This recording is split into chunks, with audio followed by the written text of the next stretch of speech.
Études sur l'emploi des seniors et leurs conditions de travail dans la branche Bétique. La branche Bétique compte environ 1,2 million de salariés. Parmi eux, 26% sont âgés de 45 ans et plus. Cela représente environ 320 000 seniors.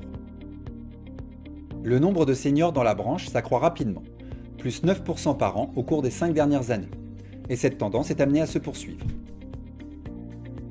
Les seniors ayant réalisé toute leur carrière au sein de la branche ont eu à s'adapter aux évolutions technologiques et aux adaptations permanentes qui caractérisent les activités de la branche.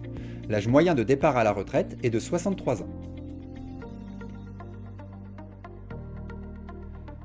Les seniors dans leur ensemble témoignent d'une satisfaction globalement élevée sur les conditions de travail et de leur intérêt de leur travail, avec une note de 7,3 sur 10.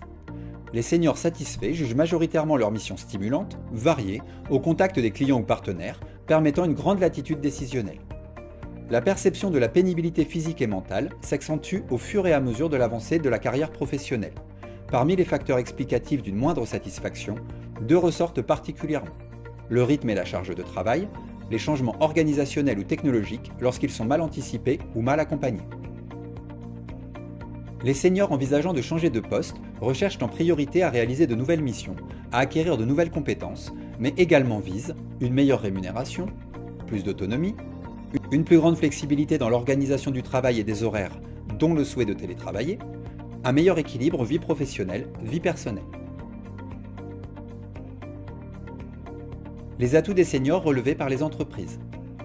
Capacité à être immédiatement opérationnel, niveau d'expertise, capacité à gérer des projets et à encadrer, connaissance du marché, gestion de la relation client, appui dans l'intégration de nouveaux collaborateurs, que ce soit dans l'intégration ou la transmission des compétences. 3 types de mesures sont mises en place dans les entreprises à destination des salariés seniors. Mesure la plus largement déployée par les entreprises, la formation. Toutefois, plusieurs points d'attention ont été mis en évidence par l'étude. L'accès à la formation décroît avec l'âge. Les formations suivies par les seniors sont moins souvent orientées vers le renforcement des compétences techniques, alors qu'il s'agit d'un facteur important de maintien de l'employabilité. Mesure 2, l'accompagnement de l'évolution professionnelle. Mesure 3, la mobilisation dans les dispositifs de mentorat et du tutorat. Seuls 15% des entreprises ont mis en place des mesures spécifiques pour les seniors, telles que des actions pour le maintien de l'employabilité, la réduction du temps de travail ou encore le cumul emploi-retraite.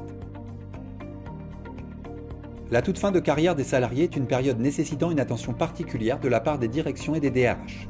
Les entreprises soulignent un besoin d'information sur leur droit à la retraite, le besoin de trouver un équilibre temps de travail et cotisation à la retraite, un intérêt des salariés pour les formations de préparation à la retraite. La démarche conduite par l'ADESAT a permis d'identifier 6 pistes de réflexion pour agir sur l'emploi des seniors dans un contexte de difficulté de recrutement et d'allongement de la durée des carrières. Embauche et intégration des seniors. Évolution professionnelle et maintien de l'employabilité. Transmission des savoirs professionnels. Conditions de travail. Prévention des risques professionnels. Accompagnement de la sortie d'activité. Pour aller plus loin, retrouvez sur le site de l'ADESAT l'étude complète et sa synthèse, le guide pratique santé au travail, le guide pratique télétravail.